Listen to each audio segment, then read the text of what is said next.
Howdy guys and gals, I'm Kyle Broderick. Welcome to the Social Regressive.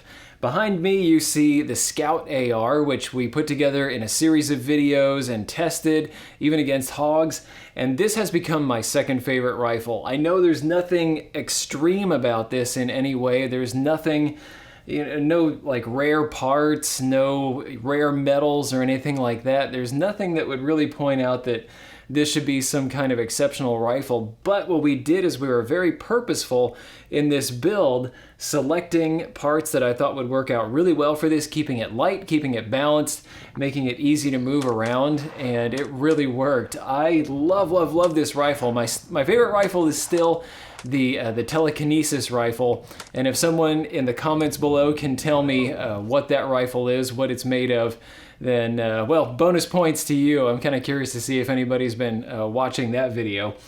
But yeah, this rifle is just wonderful. It's so easy to swing, easy to point, and in our hog hunt, it was just wonderfully reliable. It worked out really well. I love every single part on this, and every part just plays its perfect part. It's really like just a little symphony right here. From the iron sights to the optics that we tested out on this, even the suppressor out here on the end, it all works out together really well. But there was one thing missing in that hog hunt. If you saw that video, I mentioned that it was very difficult to bring the hogs down with 223. Part of that is going to be the bullet that I selected. It was not the best choice. It was an open tip match bullet, which should have tumbled and kind of torn up a bit. Maybe it didn't really come apart like it should have. Those bullets generally have a thin jacket. It should have shredded a bit more inside the animal. But I think part of it is just that hogs are really tough. I was talking to the landowner, and he was saying that, in a lot of cases, you just have to cause really extreme damage or get them in the exact right spot. So what we need to do now is start leaning toward extreme damage. And we've had all kinds of folks chime in on what they think this should have been chambered in. This should not have been 223. Maybe this should have been 6.5 Grendel, or maybe 224 Valkyrie that's going to add a little bit of extra oomph. I personally think that I could come back with this in 223 and just use a different bullet, like maybe the Spear Gold Dot bullets that I checked out in 6.5 Creedmoor. Those are a bonded bullet with kind of a soft tip. Be great for hunting. I think it would mushroom quite well and really make more of a mess inside the animal. But there are some other directions that we could head in. We had some people recommend 458 SOCOM, which of course is gonna bring the pain. This is going to launch some very heavy bullets, anywhere from 230 grains up to 500 grains. You can get some massive projectiles for this, and we have some Starline brass right here for 458 SOCOM. Within about 200 yards, somewhere in there, that is going to be a wonderful option. The hunt that we went on with this rifle, we were actually at 120 yards when we started shooting. And then it kind of changed a little bit as they made an L around us and got up to about 150, 180 yards, somewhere out in there. Still an offhand shot, but yeah, we just didn't have that power. So these would definitely, 458 SOCOM is going to fit very neatly in there. Thank you to Starline for sending these out, because we are going to be testing these, but this is not actually what we're going to chamber or rechamber this rifle for. We're going to head in a bit of a different direction. 350 Legend, also from Starline.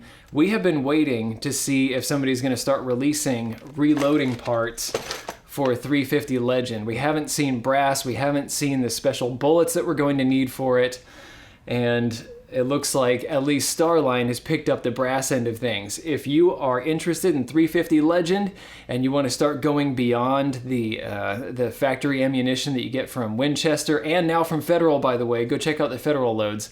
Yeah, now you have some new brass to play with at least. So yeah, I have 100 pieces right here of Starline 350 Legend, and these are just a thing of beauty. They are gorgeous, and we're going to see how these perform. So yeah, what we're going to do is I'm going to be working with a handful of manufacturers again, and we are going to be swapping out the upper on here, and we are going to be testing 350 Legend, and we have a new herd of hogs that we've had our sights on. Hopefully we can get out there and see if we can do some damage. And I don't want to just shoot 350 Legend. we're gonna do some 458 SOCOM with my buddy's rifle, and we're gonna see what kind of heat we can bring, what kind of mess we can make, and see if we can start dropping these hogs in one shot. These should definitely do the trick. These are two very different cartridges. I'm going to discuss this in an upcoming video where we're going to compare the two and compare some of the other common AR-15 chamberings to see when you might want to pick one over the other, because both of these are very special in their own way. Yes, this one can deliver a lot more energy at the muzzle, but then as distances start to increase, and there are some other considerations here, but yeah, 350 Legend can start to take over in some areas. So yeah, we're going to have a lot of fun. Make sure that you subscribe to The Social Regressive, hit the notification bell so you can see when new videos come out. We're getting back into production, starting to ramp things up a little bit, and hopefully we'll have some very interesting footage coming out soon. I have some new cameras that I can mount on top of the rifle to get a better view of things for you guys when we're out on the hunt. I've been able to test these cameras out on some squirrel hunts and some other things that we've done out there, and yeah, I think we're going to get some primo footage as long as we can find our quarry. Thanks a bunch to patrons of the Destructive Arts for buying those cameras. If anybody else wants to chip in $1 or $2 a month to keep these videos coming, keep the lights on, keep the cameras rolling, I'll put a link to Patreon here. Thank you to Sportsman's Guide at the 338 Lapua Magnum level, and Stan and Mary at the 338 Lapua Magnum level.